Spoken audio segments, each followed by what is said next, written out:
여러분 안녕하십니까? 수요 잡담 시간이 돌아왔습니다. 그동안 제 책, 이 일그러진 영웅 대 만들어진 영웅, 사울 다윗 평전, 이 책을 한 장 한 장 읽어가면서 설명을 했습니다. 지난주에 이제 제 3부 2장까지 마쳤습니다. 그러니까 사울의 궁전 안에서의 다윗까지 마치고 이제 사울을 피해서 도망다니는 다윗 이야기를 할 그런 시점입니다. 그런데 여러분이 아시다시피 지금 이제 사순절, 이게 예수님의 순환과 저항을 기리고 기념하는 사순절, 저항절 절기 가운데 있습니다. 지난 주일에 이제 사순절 셋째 주일을 지냈으니까 사순절이 한가운데 들어와 있는 그런 셈입니다. 그런데 우리 향린교회에서는 이번 사순절 기간에 사순절 관련된 설교를 하지 않습니다.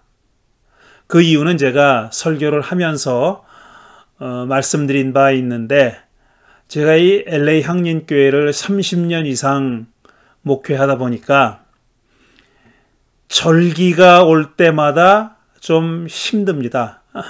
좀 괴롭습니다. 왜냐하면 30년 동안 같은 절기 설교를 해야 하니 이게 쉬운 일이 아닙니다. 그래서 오래전에 이 소위 성서 정과표라고 하는 거, 렉셔너리라고 하는 거, 그 3년마다 돌아가게 돼 있는 그 렉셔너리를 사용했었습니다. 그것도 무려 3번이나 사용했습니다. 그러니까 9년 동안 렉셔너리 설교를 한 셈이죠.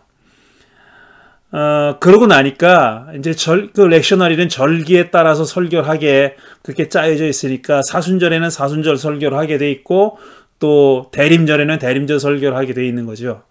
그렇게 돼 있으니까 그걸 따라 했는데, 그걸 3바퀴를 돌다 보니까 3년 주기로 돌아가는 3바퀴, 그러니까 3년 주기라고는 하지만 사순절 되면은 늘 사순절 설교를 하게 그렇게 짜여져 있습니다. 그러니까 3년에 한 바퀴를 돌아간다고 해도 사순절 설교를 매년 하니까 그걸 3바퀴를 돌았으니 사순절 설교를 9번 한 셈입니다. 그래서 제가 그 정과표를 따라서 하는 설교를 하지 않았습니다. 그 이후로부터는.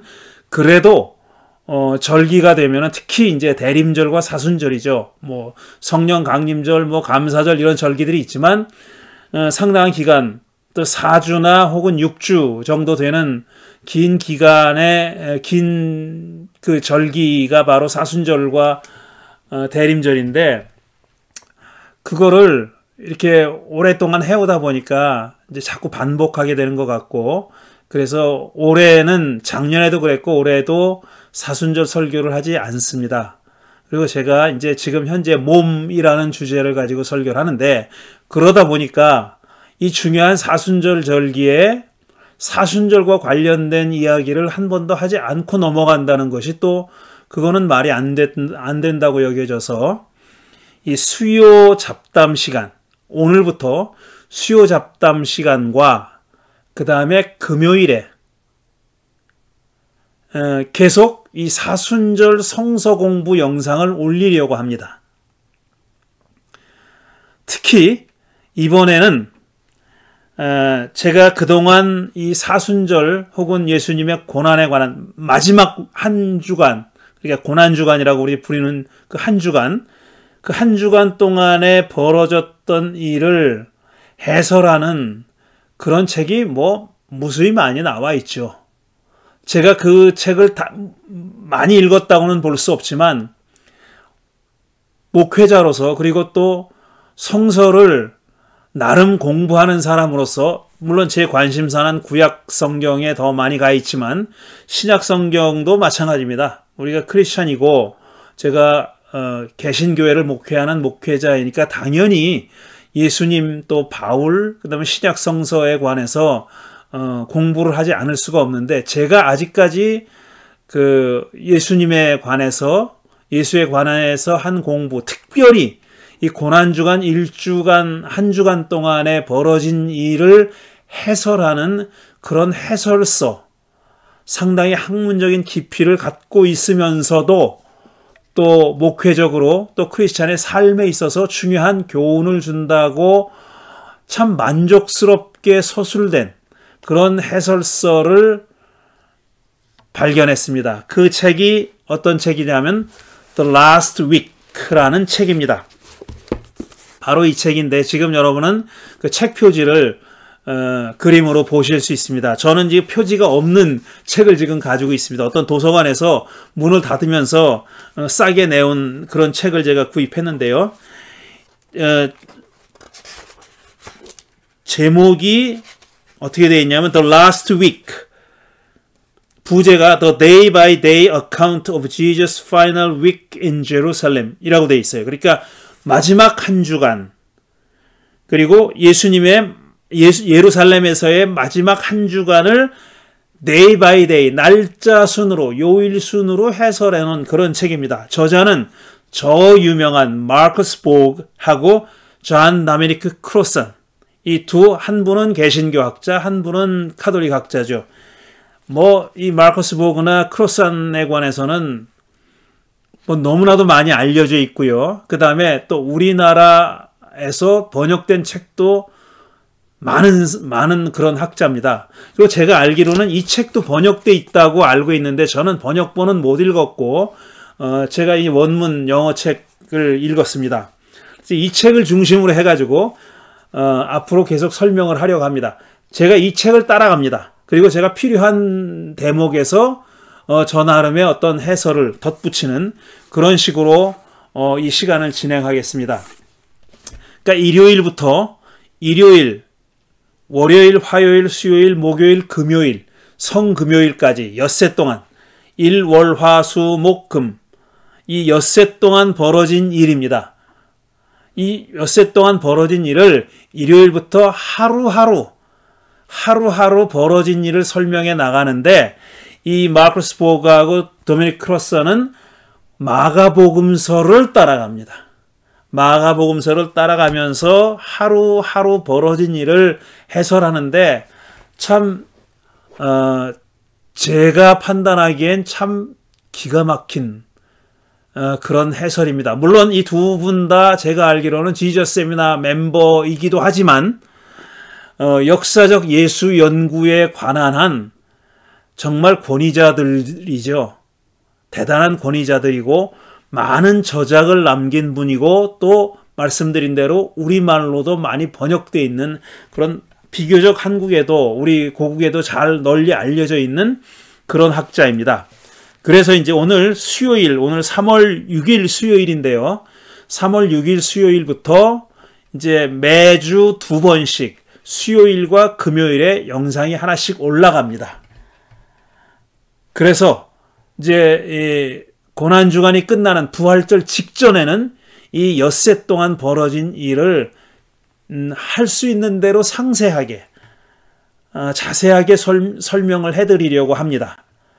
그런데 아마 미리 여러분께 경고드리고 싶은 내용은 뭐냐면, 우리가 흔히 오랫동안 교회 다닌 사람들이, 특히 오랫동안 교회 다닌 사람들이 그동안 교회 학교에서, 어렸을 때부터 교회 학교에서 배워온 이야기들, 아주 전형적이고 스테레오티피컬한 그런 얘기하고는 상당히 다릅니다.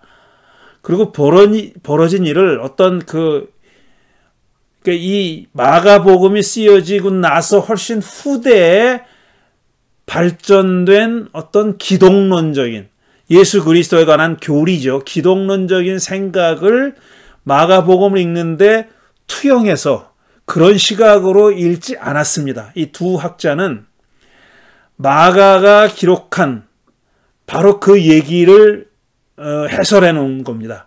마가가 기록한 사건에 대한 이해, 또 마가가 기록한 사건에 대한 이해가 반드시 역사적 예수가 그렇게 행동을 했다고 보기는 어렵습니다. 왜냐하면 마가복음 저자도 자기 나름의 시각에서 예수님의 언행을 해석하고 해석한 거기 때문에 그 마가복음의 해설이 반드시 예수님이 그렇게 행동했다고 보기는 어렵습니다. 그건 사실 우리가 알 수 없는 거죠. 무수히 많은 학자들이 역사적 예수가 이렇게 말씀했다, 저렇게 행동했다라고 해설했는데 사실은 그들의 해설이 다 복음서에 기초한 해설입니다. 그런데 복음서는 일단 해석된, 예수님의 언행에 관한 해석된 서술이죠. 그게 어떤 벌어진 일을 비디오 카메라로 찍어가지고 그대로 리코딩한 게 아니라는 얘기예요. 그래도 우리가 역사적 예수에 접근할 수 있는 가장 아니면 거의 유일한 루트는 뭐냐면 복음서로 통하는 길이고 그 길밖에 없고, 그 다음에 복음서 가운데서도 마가복음서가 가장 먼저 쓰였거니와 다른 두 공관복음서, 심지어는 요한복음서까지도 영향을 준 그런 복음 중에 가장 오리지널하다고 볼 수 있는 그런 복음서이죠. 그래서 이 두 학자는 예수님의 그 마지막 한 주간의 발자취를 따라가는데 기본 텍스트를 마가복음서를 텍스트로 해가지고 따라가는 것입니다. 제가 이제 그 책을 읽으면서, 이 두 학자의 책을 읽으면서 좀 이해하기 쉽게 제 나름대로의 해설을 덧붙이려고 하는 것입니다. 이제 앞으로 부활절 직전까지, 그러니까 성금요일까지 이 수요일과 금요일에 올리는 영상을 계속 올릴 텐데요. 오늘은 이 일요일부터 금요일까지 일, 월, 화, 수, 목, 금 이 엿새 동안에 어떤 일이 일어났다고 마가복음이 지금 서술하고 있는지 인트로덕션격으로 대충 한번 살펴보겠습니다. 어떤 일이 벌어졌는지 일단 알아야죠. 어떤 일이 벌어졌는지를 살펴본 다음에 이번 금요일에 올라가는 영상부터는 이제 첫째 날, 그러니까 일요일 날, 안식 후 첫날 벌어진 일부터 하루하루 설명해 나가겠습니다. 그런데 어떤 날은 굉장히 벌어진 사건이 많습니다.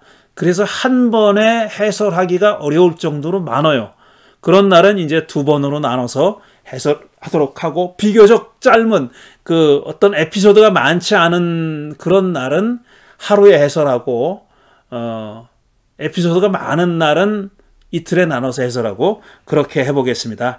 먼저 알려드릴 말씀은, 제가 인용하는 성서는 세번역 성서인데, 세번역 성경인데, 제 마음대로 예수님이 대중을 향해서 아니면 다수를 향해서 하신 말씀, 또 제자들에 대해서 하신 말씀이라도, 개인에게 한 말씀이라도 예수님이 존대어를 사용한 것으로 고쳤습니다. 이게 우리말 성경은 이게 존대어가 분명하잖아요. 어떤 영어나 다른 언어에 비해서 존대어가 분명합니다. 그런데 예수님이 제자들에게 하대하거나 명령하거나 뭐 이런 낮춰서 말씀하셨다고 생각하지 않습니다. 어떤 동등한 인격체로 존중하셨다고 보고, 그 다음에 연령층도 예수님과 거의 비슷하거나 많거나 그렇거든요. 제자들도. 그러니까 그런 제자들에게 마음대로 암만 선생님이고 존경받는 랍비오, 그 다음에 구세주로 여겼다 할지라도 그런 예수님이 제자들에게 하대했다고 생각하지 않기 때문에 세번역 성서를 기본으로 하되 예수님이 제자들에게 하신 말씀은 전부 다 존대어로 고쳤다는 것을 말씀드리겠습니다. 자, 그러면은 이제 요일별로 어떤 일이 벌어졌는지 하는 것을 대충 한번 쓱 한번 훑어보도록 그렇게 하겠습니다. 자, 먼저 일요일, 첫날인 일요일에는 예루살렘 성에 입성하신 그런 날입니다. 그날 벌어진 일은 바로 이 예루살렘 입성한 이야기밖에 없습니다. 그런데 제가 이거 한 가지 빠뜨렸군요. 이 마가복음 저자가 날짜가 바뀌었다는 것을 분명하게 언급하는 서술을 하고 있습니다. 그 다음 날이다 라는 걸 보여주는 그런 서술을 하고 있어요.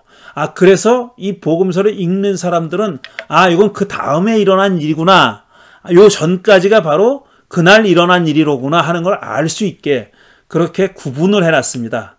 그래서 일요일 벌어진 예루살렘 입성을 설명할 때는 마가복음 11장 1절에 이렇게 기록하고 있어요. 그들이 예루살렘 가까이에 곧 올리브산에 있는 벳바게와 베단이 가까이에 이르렀을 때 언제냐 하는 것을 분명히 적시하는 그런 문구를 집어넣었다는 얘기죠. 그러니까 이날 이제 이 때에 관한 서술이 이루어졌을 때와 그 다음 날에 관한 서술이 이루어졌을 때 그 사이에 벌어진 날은 바로 그날 일어난 일입니다. 그 다음 날짜를 지칭하기 전까지는 그날 일어난 일이라는 거죠. 아마 이거는 제가 의도가 분명히 있다고 생각합니다. 왜냐하면 이 마지막 한 주간, 그러니까 안식 후 첫날 예루살렘에 예수님이 입성하셨던 때부터 십자가에 달리셨던 그 엿새 동안은 초대교회도 매우 중요하게 생각했고, 그 하루하루에 벌어진 일들을 다른 일들도 물론 중요하지만 그 전에 예수님이 하신 말씀이나 행위도 물론 중요하지만 그게 굉장히 더욱더 중요하다는 그런 인식을 가졌기 때문에 하루하루를 분명히 구획을 졌다라는 얘기입니다. 그래서 첫날인 일요일에는, 안식 후 첫날인 일요일에는 예루살렘에 입성하셨습니다. 이게 종려주일 때면 언제나 읽는 대부분의 교회에서 읽는 그런 본문이죠. 이 마가복음 11장 아니면 마태복음 21장 아니면 누가복음 19장 요한복음 12장 이 네 복음서에 다 기록되어 있는 예루살렘의 입성 이야기입니다. 이 보면은 예루살렘 입성하기 전에 먼저 준비를 합니다.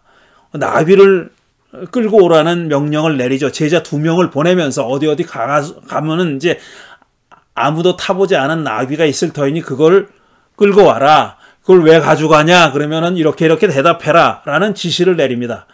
그런데 이 똑같은 지시가, 거의 비슷한 지시가 마지막 만찬, 최후의 만찬의 자리를 준비할 때도 비슷하게 예수님이 제자 2명을 보내면서 명령하시죠. 그런 얘기입니다. 그리고 뭐 종려주일 때마다 읽는 얘기니까 여러분들도 상당히 낯익을 겁니다. 사람들이 예수님이 나귀를 타고 들어가실 때 사람들은 겉옷을 길바닥에 깔아서 환호를 올렸다. 나뭇가지를 흔들면서 환호성을 올렸는데 그 내용이 뭐냐 하면은 호산나 복되시다 주의 이름으로 오시는 분 복되어라. 다가오는 우리 조상 다윗의 나라여 가장 높은 곳에서 호산나 라고 외쳤다는 얘기입니다. 이게 바로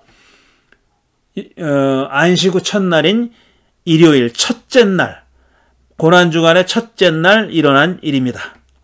그 다음에 둘째 날인 월요일에 벌어진 일들은 뭐냐 하면 어디서 벌어졌느냐 하면 예루살렘 성전에서 벌어졌습니다. 예루살렘 성전에서 벌어진 이야기가 11장 12절부터 19절까지 기록되어 있는데, 역시 이 월요일을 가리키는 그런 때를 가리키는 부사절을 마가복음 저자는 집어넣습니다. 그게 11장 12절입니다. 이튿날 얘기했어요. 그러니까 안식 후 첫날에 이튿날, 월요일이죠. 그들이 베다니를 떠나갈 때라고 해가지고 언제 앞으로 지금 적을 일은, 서술할 일은 언제 일어났느냐 하는 것을 지금 얘기하고 있는 거죠. 자, 이 월요일에는 크게 보아서 2가지 사건이 벌어집니다.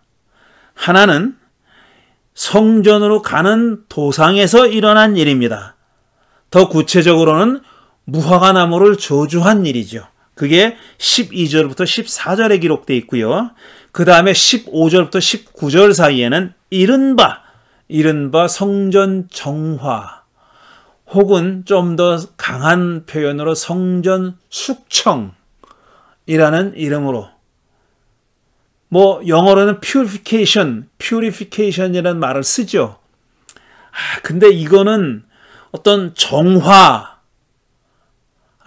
말로 표현하기는 좀 정화라는 말이 부족합니다. 예수님께서 성전에서 버리신 일은 정화, 더 깨끗이 하다라는 뜻이잖아요. 정화라는 말은 깨끗이 하다라는 말만 가지고 표현하기는 좀 더 행동이 더 과격하셨죠. 성전으로 가는 도상에서 어떤 일이 벌어졌느냐 하면은 무화과 나무를 보셨어요. 그런데 예수님이 시장하셨다 이거예요. 이게 사실상 이 무화과 나무로 저주한 얘기가 많은 사람들을 당혹스럽게 만든 이야기이기도 합니다. 자, 어떤 내용이냐면 시장하셨어요. 그래서 무화과 나무에서 무화과를 좀 따먹었으면 하고 무화과 나무에 가까이 갔는데 열매가 없더라는 겁니다. 왜 열매가 없냐? 잎사귀는 무성한데 왜 열매가 없었냐? 열매가 열릴 때가 아니었다는 거죠. 이건 자연의 순리를 따르는 겁니다. 무화과 나무가 자기 마음대로 맺고 싶은 때 열매를 맺는 건 아니잖아요. 다 때가 있는 거지 않습니까? 근데 무화과 열매를 맺을 때가 아니라는 거예요. 그러니까 열매가 없었죠. 그랬더니 그 다음에 예수님이 뭐라 그러냐면 무화과 나무를 저주하면서 앞으로는 영영 너에게서 열매를 따먹을 사람이 없을 것이다 그랬어요. 그리고 나중에 나오는 얘기지만 나중에 제자들이 보니 무화과 나무가 시들어 죽었다 그랬어요. 그러니까 예수님이 저주한 대로 이루어졌다는 거죠. 이게 참 애매한 얘기 아닙니까? 아니, 무화과 나무가 무슨 죄가 있어?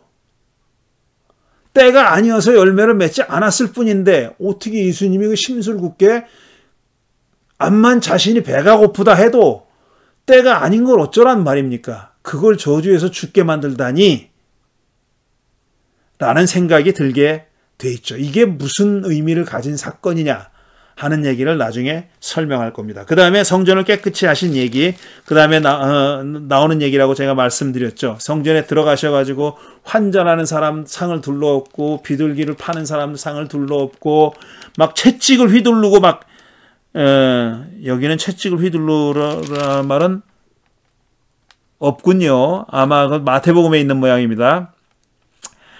그리고 성전을 가로질러 물건 나르는 것을 금하시고 그리고 만민이 기도하는 집이라고 했는데 너희들 강도의 소굴로 만들었다. 강도의 소굴로 만들어 버렸다. 라는 무시무시한 선언을 합니다. 성전을 관리하는 제사장들이나 그 관리들은 심부름 하는 사람들이 기분이 좋았겠습니까?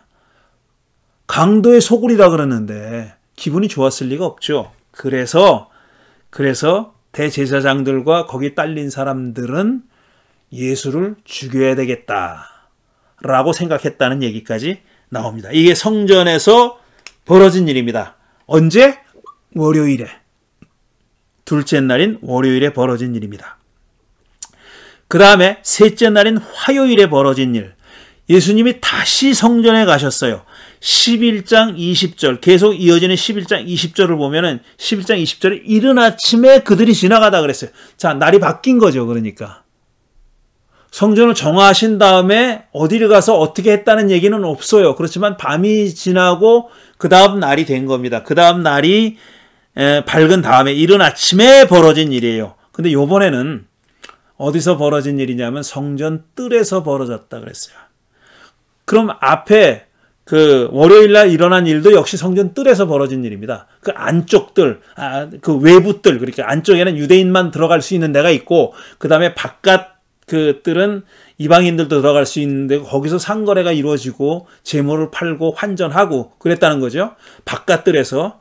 근데 그 바깥 뜰에서 벌어진 일인데 이게 좀 길어요. 화요일에 일어난 일이 11장 20절부터 13장 37절까지 거의 상당히 긴 이야기들이고 또 에피소드도 여러 개 있습니다. 에피소드 여러 개 있어요. 여러 에피소드가 이 화요일에 일어났다고 기록됐는데 맨 먼저 기록된 내용이 뭐냐면 바로 월요일에 벌어졌던 무화과 나무를 저주한 사건의 결과가 바로 드러납니다. 왜냐하면 같은 길을 걸어갔으니까.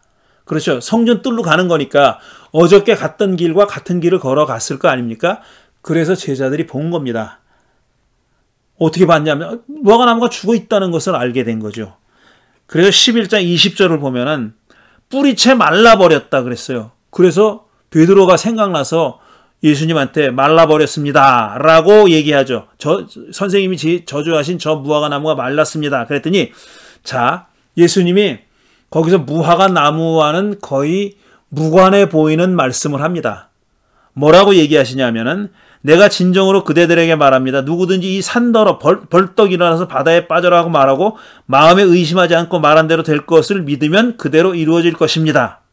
그러므로 나는 그대들에게 말합니다.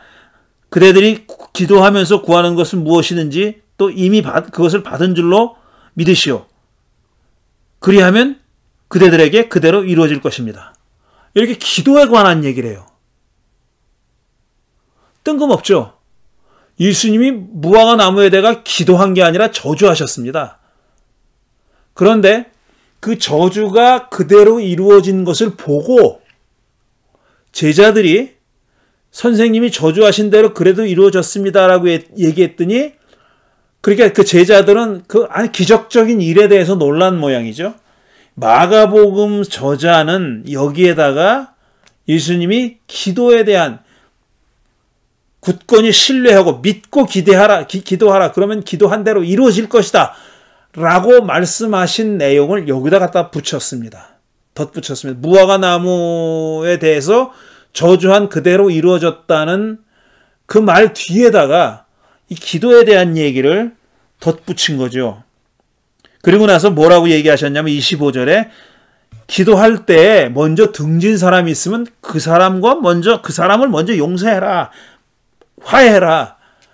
그래야 하늘 아버지도 너희들을 용서해 주실 것입니다. 그대들을 용서해 주실 것입니다. 이렇게 얘기하십니다. 또 이건 용서에 관한 이야기를 또 덧붙여요. 기도와 용서에 대한 얘기를 여기 덧붙입니다. 이게 왜 그런지 하는 것을 이제 앞으로 설명해 드리는 거죠.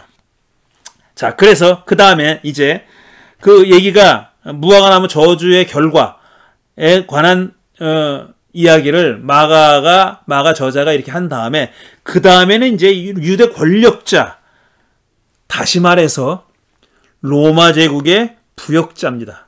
유대 권력자는 단독으로 자기가 권력을 가지고 있는 것이 아니에요. 식민지 피지배국의 권력자는 식민지 제국의 하청을 받아서 위임을 받아서 권력을 행사하는 겁니다. 그러니까 엄밀하게 말하면 부역자죠. 제국에 대한 부역자예요. 우리 식민지 시대에 친일파를 생각하시면 됩니다. 그런 사람들입니다. 지금 유대 권력자, 특히 지금 성전에서 벌어진 일이니까 성전을 관리하고 성전을 기반으로 해서 권력을 휘두르는 권력자, 그들은 로마 제국으로부터 하청을 받아서 그런 권력을 휘둘렀던 겁니다. 그런데 생각해 보십시오. 이 성전이 어떤 성전입니까? 이스라엘의 신, 야훼 신에게 제사를 드리는 성전입니다. 야훼 신을 섬기는 그런 장소로서의 성전이고, 야훼 신이 거기 임재하고 있다는 프레센스, 거기 계시다고 믿는 장소예요. 그런데 그 장소를, 그 다음에 그 성전 제도를 관리하는 제사장을 비롯한 유대교 리더들, 엄밀하게 하면 권력자들이 바로 로마 제국의 부역자라는 사실이에요. 이게 범상한 일이 아닙니다. 본래 야훼 신앙에 충실하려면 이런 일은 불가능해야 됩니다. 나 외에 다른 신을 섬기지 말라가 야훼 종교의 제1의 모토예요. 그게 가장 대원칙입니다. 헌법 제1조예요. 나 외에 다른 신을 섬기지 말라. 어디에도 절하지 말라. 그런데 지금 그런 야훼 신을 섬기는 제사장을 비롯한 성전 관리자들이 부역자인 거예요. 이건 아이러니입니다. 역설이고 있을 수 없는 얘기예요. 그런데 현실에서는 그런 일이 벌어지고 있는 거죠. 자, 그런데 그 다음에 화요일에 벌어진 두 번째 일은 뭐냐면 예수께서 이 성전 뜰에서 그 부역자들과 권력자들과 논쟁을 벌인 이야기가 길게 서술되어 있습니다. 첫 번째로 예수의 권한에 관한 논쟁입니다. 너 무슨 권한으로 이런 짓을 하는 거요? 그 전날 성전을 뒤집어 엎었잖아요. 그러니까 이 관리자들은 화가 나죠. 그렇게 물어본 겁니다. 당신 무슨 권한으로 이렇게 하오? 그때 예수님이 카운터 퀘스천을 하죠. 그러니까 역질문을 합니다. 기가 막힌 얘기예요. 자세한 설명은 그날 해당되는 날에 하겠고, 그 다음에 포도원 소작인의 비유를 얘기하세요. 어떤 포도원 주인이 소작인에게 맡기고, 자 이제 세금을 받으러, 소작료를 받으러 종들을 보냈는데 다 매질하고 이렇게 보냈다는 거예요. 그 소작료를 내지 않고 매질하고 보냈다는 겁니다. 세금을 내지 않고 보냈어요. 그러니까 이 주인이 뭐 어리석은 주인인지 뭔지 모르 아들을 보냅니다. 자기 아들을 보냅니다. 아들은 존중해 주겠지.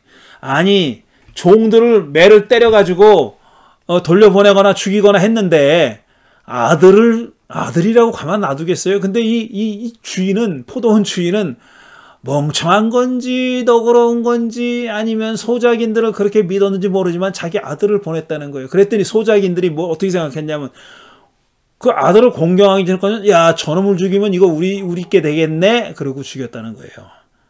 그랬더니 어떻게 됐느냐? 나중에 주인이 그 소작인들을 다 죽여버렸다는 얘기죠. 이게 포도원 소작인의 비유입니다. 그런데 재미있는 이 내용은 뭐냐면은 마지막 절에, 그러니까 12절에 뭐라고 써있냐면, 그들은, 예수께서 자기들을 겨냥하여 이 비유를 말씀하신 것, 그들은 누구냐면 부역자들, 제사장들을 비롯한 성전의 관리자들, 자기들을 겨냥하여 이 비유를 말씀하신 것으로 알아차렸으므로, 무슨 얘기인지 자기들도 다 알았어요. 눈치챘어요. 그를 잡으려 하였으나 무리를 두려워하였다 그랬어요.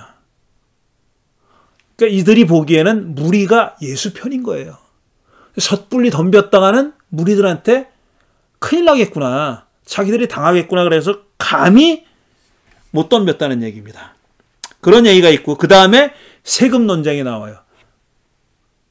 세금을 바쳐야 됩니까? 말아야 됩니까? 로마 황제에게 세금을 바쳐야 됩니까? 말아야 합니까? 어디 데나리온 하나를 가져오시오. 누구 초상이 있어? 가이사의 초상이 있습니다. 가이사의 것은 가이사에게, 하나님의 것은 하나님에게. 그게 여기입니다.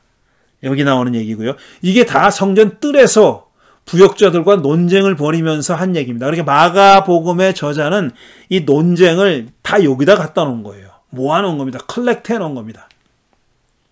그 다음에 부활 논쟁이 나오는데, 이거는 사두개파 사람이 특정돼서 등장하죠. 사두개파 사람들 가운데 제사장들이 많이 있었어요. 그러나 모든 제사장이 사두개파 사람은 아니에요. 사두개파 사람 가운데 제사장이 있었다는 얘기입니다. 자, 그런데 그들이 와가지고 이제 7 형제와 한 아내, 맏며느리 얘기를 하죠. 이건 제가 몇 주 전에 설교 시간에 했던 내용입니다. 설교에서 얘기했던 그런 내용인데, 이 형이 자식 없이 죽으니까 동생이 형수랑 자꾸 결혼했고, 계속 다 결혼했는데 다 자식이 없이 죽었습니다. 부활한 다음에 이 여자는 누구의 부인이 되는 겁니까? 이렇게 얘기한 그 얘기입니다. 부활 논쟁이 그 다음에 나오고, 그 다음에 가장 큰 계명은 이 가운데, 이 부역자들과의 논쟁 가운데 긍정적인 내용입니다. 그런데 자, 이 얘기를 물어본 사람이 율법학자들 가운데 한 사람이에요. 누가 이 질문을 했느냐 하면 율법학자 가운데 한 사람입니다. 물론 이들도 부역자의 일부분입니다. 그런데 그런 자들 중에 하나가 와서 예수님께 가장 큰 계명이 뭐냐고 물었다는 거죠. 그런 얘기가 나오고요. 그 다음에 또 다윗 자손에 관한 논쟁이 나옵니다. 이게 뭐냐면은 예수님이 누가 이제 이번에는 부역자가 물어보지도 않았는데 예수님이 먼저 얘기하는 거예요. 그러니까 한마디로 얘기해서 메시아는 다윗의 자손이 아니다, 이런 얘기를 하는 거죠. 그 다음에 또 뭐 어떤 얘기가 나오냐면은 이제 율법학자들을 경계해라. 38절 이하에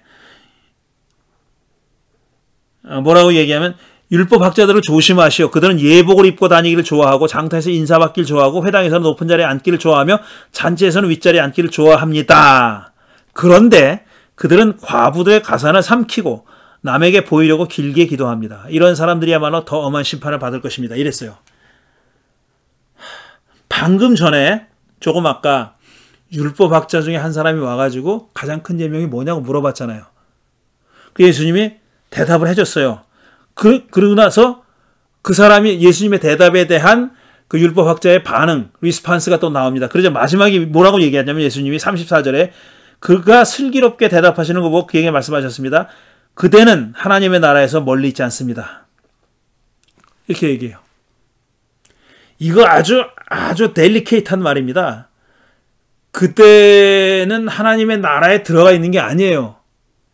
하나님 나라가 그대 것입니다가 아니에요. 예수님은 그렇게 말씀하신 사람들도 많이 있어요. 그런데 멀지 않다 그랬어요. 이 율법학자한테 긍정적인 말씀이긴 하지만 100%는 아니다. 2%가 부족하다라는 얘기입니다. 그런데 지금 방금 읽어드린 율법학자를 책망하시는 대목에서는 그들을 본받지 말라고, 그들은 잘난 척하고 고결한 척하고 뭐 믿음 좋은 척하지만 사실은 과부들의 가산을 삼키고 남에게 잘 보이려고 길게 기도한다 그랬어요. 더한 심판을 받을 것이다 그랬어요. 하나님 나라에서 멀지 않다고 그렇게 칭찬을 해준 율법학자가 있는가 하면 지금 이렇게 가차없는 냉정한 서리빨 같은 그런 추상 같은 꾸중을 듣는 그런 율법학자들도 있었다는 얘기입니다. 그 다음에 바로 이어지는 얘기가 과부의 헌금 얘기예요. 부자들은 많이 가진 것 가운데 일부를 넣었지만 저 과부는 가진 걸 모두를 넣었다. 이런 말. 예수님이 하신 언행 중에 가장 크게 오해받고 있는 말입니다. 이 말이. 저는 설교를 통해서 여러 번 말씀드린 적이 있는데 이건 과부의 헌금을 칭찬하는 얘기가 절대로 아닙니다. 전혀 아닙니다. 과부가 이렇게 가진 걸 모두 다 털어서 헌금했듯이 여러분도 다 가진 것을 다 헌금하시오. 이런 뜻이 아니에요. 왜 그렇게 해석할 수 있는지는 그날 얘기하겠습니다. 자, 그 다음에 수요일.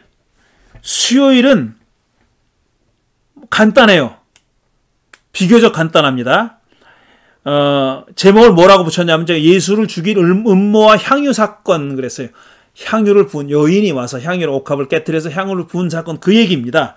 이것도 때를 가리키는 부사절이 맨 먼저 등장합니다. 14장 1절에 유월절과 무교절 이틀 전이었다. 이게 금요일이니까 이틀 전 수요일이 되는 거죠. 이틀 전이었다라고 이제부터 기록할 얘기는 수요일에 벌어진 사건이다 이런 뜻입니다. 세 가지가 나오는데 첫째로 권력자, 부역자들의 음모. 이게 14장 1절부터 제가 소묵시로 하나 빼먹었군요. 죄송합니다. 화요일에 있었던 일 가운데 마지막으로 이 긴 거를 빼먹을 수는 없죠. 13장 1절부터 37절까지 뭐라고 얘기하냐면 이제 성전을 보고 감탄합니다. 누가 감탄하냐면 제자들 가운데 한 사람이, 12사도 가운데 한 사람이었는지 아니면은 좀 더 넓은 의미의 제자 가운데 한 사람이었는지는 모르지만 제자 가운데 한 사람이 뭐라고 얘기하냐면은 성전을 가리켜서 얼마나 굉장한 돌입니까? 얼마나 굉장한 건물들입니까? 선생님 보십시오. 감탄을 해서 얘기합니다. 제가 보기에는 이 제자가 정말 눈치도 되게 없는 제자예요. 아직까지 예수님이 성전에서 하신 일, 소위 정화한 일, 그 다음에 성전 뜰에서 여러 가지 주제를 가지고 권력자, 부역자들과 논쟁을 벌인 일들을 옆에서 지켜봤어요. 그러면 이 제자도 그러니까 머리가 좀 있는 사람이라면 예수님이 이 성전에 대해서 어떻게 생각하고 있구나 하는 것을 좀 짐작해야 되는 거 아니에요? 강도의 소굴이라고 그랬잖아요. 강도의 소굴로 만들었다고. 만민이 기도하는 집을 그대들이 지금 강도의 소굴로 만들었습니다. 라고 심판의 말씀을 했잖아요. 꾸중에, 책망에 그런 말씀을 하셨잖아요. 그런데 이 제자는, 이름이 알려져 있지 않은 이 제자는 성전 건물에 그렇게 감탄한 겁니다. 감탄할 법도 한 게 이게 헤롯이 건축하기 시작한 수십 년 동안 건축했지만 아직 완성되지 않았던 그 성전입니다. 엄청나게 큽니다. 과거에 솔로몬이 지었던 성전보다 훨씬 큰 성전, 그리고 에스라 느헤미야 시대 때 재건했던 초라한 성전과는 비교도 할 수 없는 큰 성전, 큰 성전을 헤롯이 짓기 시작한 거고 여전히 지금 짓고 있는 중이에요. 그러니까 그 건물에 감탄한 겁니다. 압도된 거예요. 그때 예수님 뭐라고 하셨냐? 너는 이 건물들을 보고 있느냐? 여기에 돌 하나도 돌 위에 그대는 이 큰 건물들을 보고 있습니까? 여기에 돌 하나도 돌 위에 남지 않고 다 무너질 것입니다. 이랬어요. 성전의 파괴를 예고하시는 거죠. 그리고 나서 이제 이렇게 말씀하시니까 제자들, 특히 베드로와 야고보와 요한이 따로 예수께 와서 물었다 그랬어요. 언제 이런 일이 벌어집니까? 이런 일이라는 건 뭐냐면 성전이 무너질 일입니다. 아주 구체적으로 성전이 무너지는 사건이 언제 일어납니까? 이렇게 물어본 거예요. 그러니까 마지막 날에 관한 질문이 아니에요. 엄격하게 이 세 제자가 물어본 것은 마지막 날에 대한 질문이 아니라 성전이 파괴되는 때가 언제냐고 물어본 겁니다. 그런데 예수님이 그 다음에 길게 얘기한 것은 사실상 성전에 관한 이야기 플러스 마지막 날에 관한 이야기까지 포함되어 있는 겁니다. 긴 내용입니다. 이게. 그래서 아마 화요일에 벌어진 일은 이틀에 걸쳐서 해설하게 될 것 같습니다. 자, 그 다음에 수요일, 아까 지금 중단했던 말씀을 다시 계속하면은 수요일에는 세 가지 사건이 벌어졌어요. 처음에 권력자, 부역자들의 음모에 대해서 서술합니다. 뭐라고 얘기했냐면 대제사장들과 율법학자들은 어떻게 흉계를 꾸며서 예수를 죽일까 하고 궁리하고 있었다 그랬어요. 자, 이제는 음모를 꾸밉니다. 흉계를 꾸며요. 왜 흉계를 꾸몄어야 하느냐 하면은 예수님 곁에는 큰 무리가 있는 거예요. 예수님 편에 서 있는 무리가 있어서 대놓고 예수님을 공격할 수가 없었다고 그랬잖아요. 그러니까 이제는 그렇게 해서는 안 되겠구나. 예수님을 죽이려는 계획은 여전합니다. 그런데 방법을 바꾼 거예요. 흉계를 꾸며서 예수를 죽일까라고 궁리했다는 겁니다. 왜냐하면 백성이 소동을 일으키면 안 되니 명절에 하지 말자 그랬어요. 지금 6월절이 다가오니까 명절에 하지 말자라는 말은 그런 뜻이고, 또 예수님의 곁에는 항시 많은 무리들이 있으니까 대놓고 예수님을 공격하고 죽이고 체포하기 힘드니까 다른 방법을 택하자 이겁니다. 그래서 택한 것이 유다의 배신과 맞물려 가지고 겟세마네 동산에서 밤에 예수님을 체포한 겁니다. 예수님 곁에 사람들이 많지 않았을 때 군인을 끌고 가서 예수님을 체포한 거죠. 그런 얘기입니다. 그런 음모를 꾸몄다는 거고, 그 다음에 향유를 부은 여인 얘기가 나옵니다. 이것도 매우 중요한 의미를 가진 그런 얘기입니다.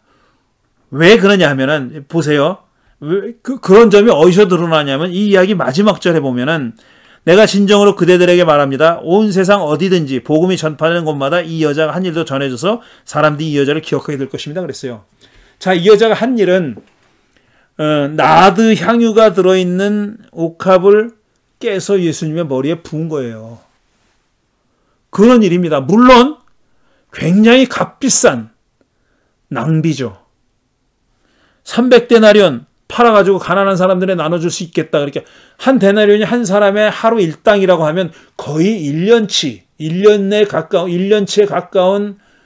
일당 한 사람의 1년치 봉급을 낭비한 겁니다. 그래서 많은 설교자들이 이 이야기를 거룩한 낭비라는 이름을 제목을 붙여서 설교를 하곤 하죠. 이 얘기가 왜 이렇게 중요한지. 이 얘기가 중요합니다. 그 얘기도 해당되는 날에 말씀드리겠습니다. 그 다음에 나오는 얘기가 유다가 배신할 생각을 했다는 얘기가 나옵니다. 여기까지가 수요일에 벌어진 일이고요. 그 다음에 다섯째 날 목요일에 벌어진 일은 예수님이 최후의 만찬을 하신 일, 제자들과 최후의 만찬 하신 일과 겟세마네 동산을 기도하시고 거기서 체포돼서 신문받은, 제사장네 집에 가서 집에까지 끌려가서 신문받은 이야기까지가 목요일에 벌어진 일입니다. 여기도 때를 가리키는 부사절이 나와요. 무교절 첫째 날에, 곧 유월절 양을 잡는 날에, 그러니까 양을 유월절이 바로 유월절 양을 먹는 날이잖아요.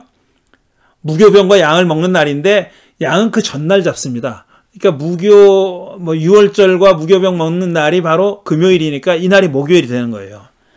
무교절 첫째 날이라 그랬잖아요. 그리고 유월절 양을 잡는 날, 이 같은 날이에요. 이게 목요일이에요. 그날 어떤 일들이 벌어지냐면 이것도 굉장히 많은 일이 벌어집니다. 이 가나다라 마파니까 6가지 일이 벌어지는데, 첫째로 유월절 만찬을 준비하는 명령을 내립니다. 아까 그 나귀를 끌고 올 때, 입성할 때 나귀를 끌고 올 때처럼 예수님이 2명의 제자를 보내서 어떤 다락방에서 준비를 하라고 세팅을 합니다. 그런 얘기가 나오고, 그 다음에 만찬을 하신 일이 나와요. 우리가 성찬식 때 하는 그런 일이죠. 그런 말씀도 나오고, 그런 일이 바로 만찬 하신 일이 나오고, 그 다음에 이어지는 말이 뭐냐면은, 만찬을 잘 했는데 예수님이 이제 베드로가 닭이 2번 울기 전에 내가 3번 그대가 나를 3번 부인할 것이오, 이렇게 말합니다. 물론 베드로는 펄쩍 뜁니다. 다른 사람들이 다 선생님을 버려도 나는 버리지 않겠습니다 라고 호언장담하죠. 그런 얘기가 이어지고요. 그 다음에 겟세마네 동산으로 자리를 옮깁니다. 멀지 않아요. 멀지 않은 곳에 동산으로 가서 거기서 이제 2가지 일이 벌어지죠. 예수님이 기도하신 일, 제자들을 3명을 데리고 가서 기도하시는데 이들이 쏟아지는 잠을 이기지 못하고 계속 잠들죠. 그리고 예수님이 기도하신 그 저 유명한 기도 할 수만 있거든 이 잔이, 내게서 그대로 인용하겠습니다.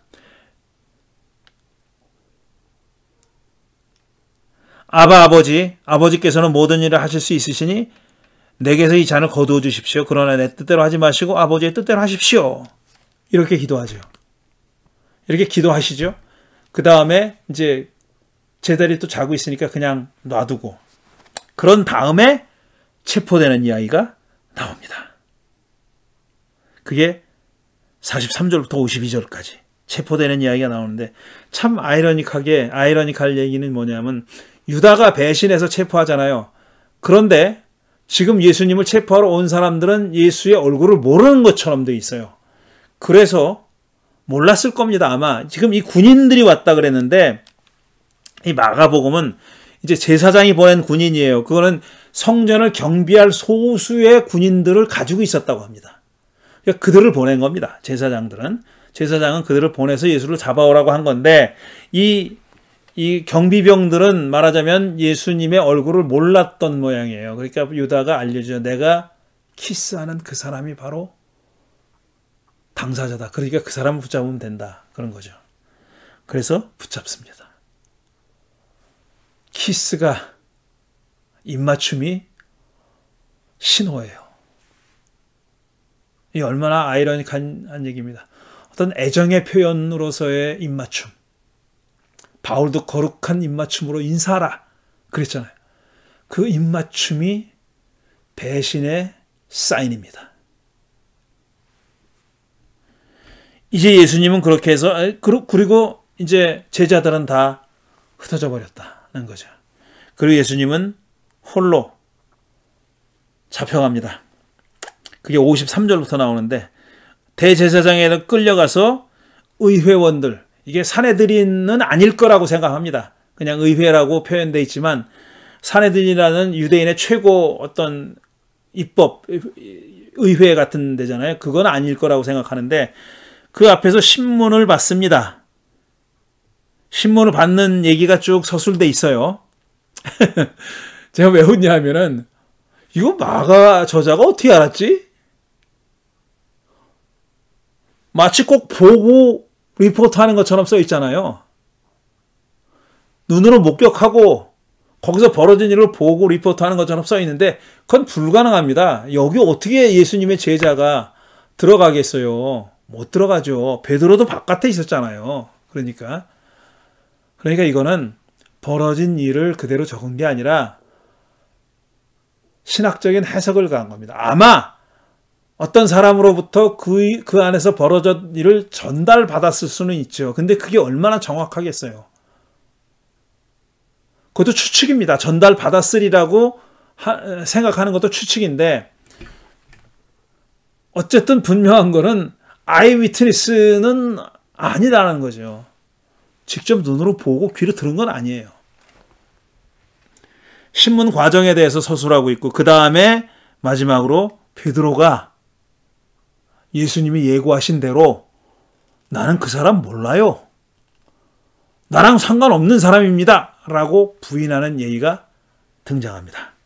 자, 이것이 목요일, 5번째 목요일 날 벌어진 일이고요. 마지막 금요일, 그러니까 빌라도에게서 재판을 받고 십자가 처형을 당하는 그런 얘기가 기록되어 있는 마지막 금요일 역시 새벽에 곧 대제사장들이 장로들과 율법학자들과 더불어 회의를 열었는데 라는 부사절로, 때를 가리키는 부사절로 시작합니다.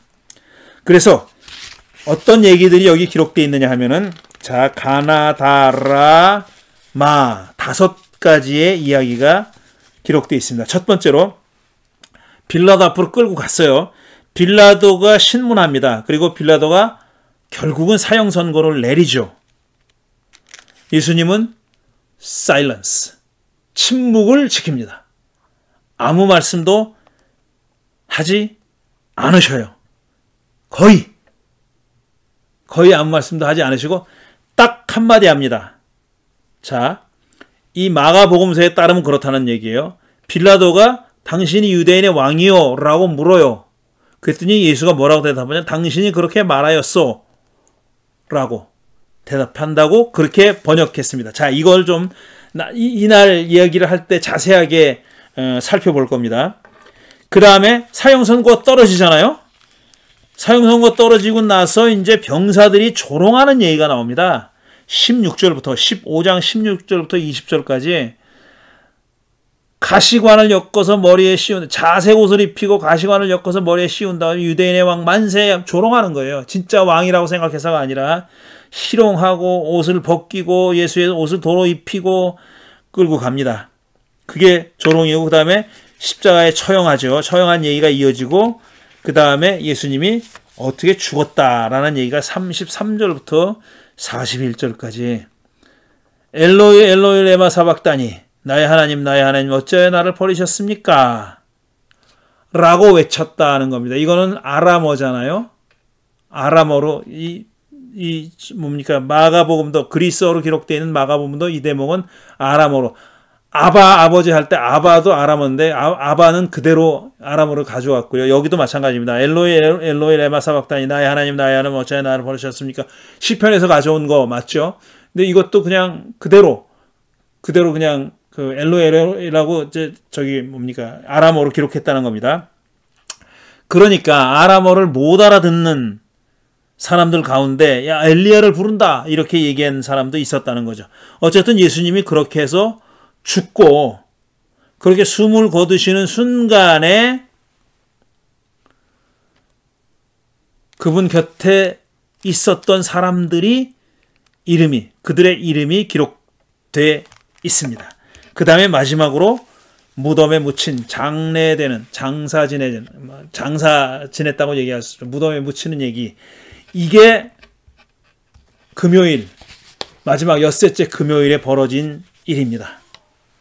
자, 지금 말씀드린 일요일부터 월, 화, 수, 목, 금요일까지 엿새 동안 벌어진 일을 대충 한번 훑어봤습니다. 이제 앞으로 금요일부터는 그러니까 3월 8일입니까? 5, 6, 7일. 7일입니까? 8일입니까? 아니죠. 6일, 6, 7일, 8일이네요. 3월 8일 금요일부터 첫째 날. 그러니까 일요일, 안식 후 첫날 예루살렘에 예수님 일행이 입성하신 이야기부터 해설하도록 하겠습니다. 앞으로 이제 부활절 전까지 일주일에 2번, 수요일, 금요일 2번 영상이 올라갑니다. 영상을 편집해 주시는 우리 교우에게, 봉사하시는 교우께 수고를 끼쳐드려서 죄송하기도 하고 또 감사하기도 하고요. 이 사순절, 남은 절기, 남은 기간 동안에 이 얘기를 꼭 한번 살펴보고 싶었습니다. 사실 제가 같은 교회를 이렇게 오랫동안 목회했다고 이제 말씀드리잖아요. 그런데 이렇게 요일별로 고난주간에 일어났던 일을 이 사순절 절기 동안에 이렇게 해설한 거는 이번이 처음입니다. 우리가 그동안 성금요일 예배도 많이 드렸고, 또 십자가상의 7원, 성금요일에는 십자가상의 7원 7마디의 말씀이 어떤 의미를 가지고 있는지 해설하는 그런 기도회 예배도 많이 했지만, 이렇게 데이 바이 데이로 하루하루 요일별로 예수님이 마지막 고난주간에 하셨던 일, 겪으셨던 일들을 해설하는 것은 처음인데, 저도 굉장히 기쁘고 이런 기회를 가지게 돼서 또 감사합니다. 또 여러분에게도 제가 이번에 해설하는 이 이야기가 예수님의 고난주간에 겪으셨던 일, 더 나아가서 예수님의 공생애 동안 하셨던 하나님 나라 운동의 사역의 핵심적인 내용이 무엇인지를 이해하고 깨닫게 되는 그런 계기가 되기를 바랍니다. 오늘 여기서 마치겠습니다. 감사합니다.